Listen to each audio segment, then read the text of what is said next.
Skullcandy has been pretty busy this second half of 2018. First, they released their new Skullcandy Venues, their first ANC headphones. They released their new Skullcandy Crusher 360s, currently my favorite basshead headphones. And now they released their Skullcandy Push, their first truly wireless earbuds. And considering their price point, they're not half bad. They're a good option for an Android or iPhone user looking to go truly wireless without having to spend the big bucks. But they do bring some compromises. But first, a word from one of our partners. Before I started using NordVPN, I would never use public Wi-Fi because I didn't want to risk having my data exposed, which meant anytime I traveled or was in a dead zone in the city, I would have little to no internet on my phone. But now with NordVPN's military-grade encryption, I can use public Wi-Fi and know that my data is safe from would-be hackers. NordVPN can do a lot more, but this is one of the main reasons I use them. See how you can enjoy 3 years of online security for only $2.99 a month by clicking on the link in the description down below.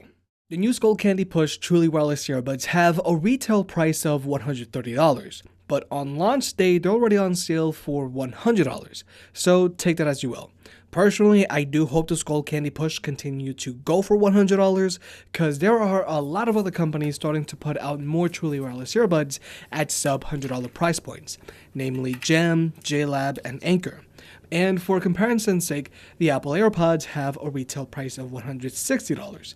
But if you want to pick either of these earbuds up, I'll have links in the description below, and if you use the links, it really helps out the channel. Now, like I just mentioned, there are a lot of other sub-$100 truly wireless earbuds out there, but I feel the Skullcandy Push warrants their slightly higher price tag because they have a slightly better build and a slightly better user experience over their more affordable competitors. Even though it might not seem like a big deal to some, the Push is charging cases using USB-C. And seeing USB-C on a pair of budget-friendly wireless earbuds is great because if your phone charges with a USB-C port, you can charge your phone and earbuds with the same cable. This is one of the biggest reasons why people love their AirPods so much, even me. Now, the earbuds themselves have an advertised battery life of 6 hours, and the case can supply an additional 6 hours of battery, giving these earbuds a combined battery life of 12 hours of playback time. Now, a combined battery life of 12 hours isn't amazing compared to other truly wireless earbuds, but these earbuds' continuous 6 hours of playback time is, because AirPods top out at 5 hours, and most other bargain brands top out at around 3 hours of playback time. And I've noticed that I can go 2 days in between charges with these earbuds. But for comparison, when my AirPods were new, I could go about 4 to 5 days in between charges. But now since the batteries on my 2-year-old AirPods have degraded so severely, I can only go about 2 days in between charges with them now. Battery degradation is normal for all electronics, but what I do want to point out about these truly wireless earbuds is that they don't have fast charging. And not a lot of other truly wireless earbuds besides AirPods have any meaningful fast charging. And fast charging for wireless earbuds is very important if you plan on going on long commutes with them on a regular basis. So just keep that in mind if you plan on picking up a pair of truly wireless earbuds in general. Now, when it comes to the build quality of the case, it's decent for a pair of $130 wireless earbuds. Now, the only thing I'm worried about concerning this case is accidentally snapping off the lid. But other than that, I think this carrying case is on par of that of the Sony WF-SP700N and Jaybird Run, especially since the case magnetically attaches to the earbuds, something that Sony's and Jaybird's cases don't do, and it's one of those small important details you miss when you don't have it anymore. But definitely one of the biggest drawbacks of this carrying case is its sheer size. It's huge compared to the AirPods case, and given its size, I do wish it held more than just 6 additional hours of playback time. But now let's get to the earbuds themselves. When I first took them out, I was reminded of the Sony WF-SP700N. Their build quality is decent, and I really like how low profile they are compared to a lot of wireless earbuds I've mentioned so far. Now, these are in-ear earbuds, and they come with an additional 2 pairs of silicone ear tips. But interestingly enough, you don't get any additional ear fins, and the ear fins on the buds themselves aren't removable. And personally, I wish we could at least remove these ear fins. I just feel it could get in the way for some people. But regardless, when it comes to fit, these earbuds stay in place very well, and they produce a very good seal. And since they're so lightweight and low profile, they never wiggle out. But the most important thing the Skullcandy Push get right is their Bluetooth connectivity. They're rocking Bluetooth 4.2, but more importantly, their Bluetooth connection is much better than a lot of other truly wireless earbuds I've tested in the past, because you never get any crackling or stuttering if you move your head from side to side, or if your phone's in your pocket, or if you cover the master earbud. Now, you might get some stuttering if there's a wall between the earbuds and your phone, but it's still very good. And these earbuds also have very little latency when watching videos on your iPhone. It's still there, but it's much less than most other truly wireless earbuds that aren't AirPods. But unfortunately, the Skullcandy Push don't have aptX support, which only matters for Android users because iPhone insists on still using the AAC codec. But I also noticed the Skullcandy Push did have a considerable amount of latency when watching videos on my Pixel 3. So Android users, just be warned. But when it comes to sound quality, just be warned, these earbuds have a lot of bass. I think I can confidently say these are some of the bass heaviest wireless earbuds I've ever tested. The AirPods also have a lot of bass, but nowhere near as much as the Push. And some people might like that and others won't. Even though the bass is fun at times, it does tend to overpower the mids a lot. But more importantly, the highs on these earbuds never crash or get tinny, which is good and typically does tend to happen on cheaper earbuds. Now, one of the things that always drew me away from truly wireless earbuds was the lack of physical media controls.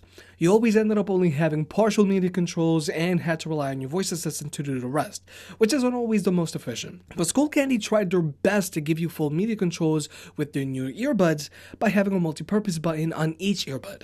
First, I want to say that they nailed the actuation pressure on these buttons.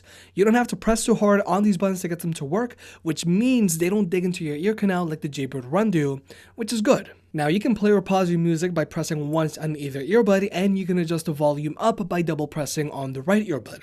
And if you want to lower the volume, you can double press the left earbud. Now, this isn't as efficient as I like it to be, and I found it's still easier to adjust your volume directly from your phone. But if you want to skip a track, you can press and hold on the right earbud for 3 seconds, and if you want to restart a track, you can press and hold the left earbud for 3 seconds. And if you want to summon your voice assistant, you can triple press on either earbud. Even though Skullcandy tried their best to bring you physical media controls on their truly wireless earbuds, I still think it's pretty clunky. I think it would be better if pressing on either earbud once played or paused your music, double pressing on the right earbud skipped a track, double pressing on the left earbud went back a track, doing a press and hold on the right earbud raised the volume until you released it, doing a press and hold on the left earbud lower the volume until you released it, and triple pressing on either earbud summon your voice assistant. But when it comes to phone calls, I think the audio quality is pretty good. Now, it's not as good as AirPods, but it is a little better than even some headphones I've reviewed recently. But just like most other truly wireless earbuds, the phone call is only coming through the master earbud, in this case being the left earbud. But overall, if Skullcandy decides to keep selling their truly wireless earbuds for $100, I think they're a decent buy at that price. Like I've said in the past, I've always shied away from truly wireless earbuds, especially for the gym, because their battery life wasn't always great, their cases were typically pretty clunky, connection stability was always an issue, you had to give up your inline controller, but most importantly, they were pretty expensive. Wireless earbuds from big name companies typically retail for $150 and up. That's why I still prefer to just use wired Bluetooth earbuds at the gym. They typically cost less than truly wireless earbuds, they have better connection stability, they have longer battery lives with fast charging, and they have that all-important inline controller, which I think is essential for when you're working out. But I do like to use truly wireless earbuds for casual use, like AirPods, so I can listen to podcasts when I'm running errands, taking phone calls, or watch videos with. And I think Skullcandy is targeting the casual use market with their wireless earbuds. The Skullcandy Push aren't water or sweat resistant, and they aren't meant to be used at the gym. Again, reinforcing that casual use market. And I think the Skullcandy Push are better suited for casual use because unlike the Bose SoundSport 3, the Jaybird Run, and Sony WF-SP700N, which are very clunky and cost more, The Push don't look out of place when you're wearing them at the checkout line at the grocery store. They also have a very long continuous playback time of 6 hours, which should easily last most people's typical use session. The Skullcandy Push also have a very above average microphone on them, making them decent for phone calls, and since their Bluetooth connectivity is very stable and have very little latency, they're decent for watching videos on an iPhone. And again, remember, these are one of the few truly wireless earbuds that charge via a USB-C port, which just complements your new Android device beautifully. If you made it this far, I guess you enjoyed the video, so hit that like button and get subscribed. It helps out more than you realize. Support the channel by clicking on the links down below, and I'll catch you next time.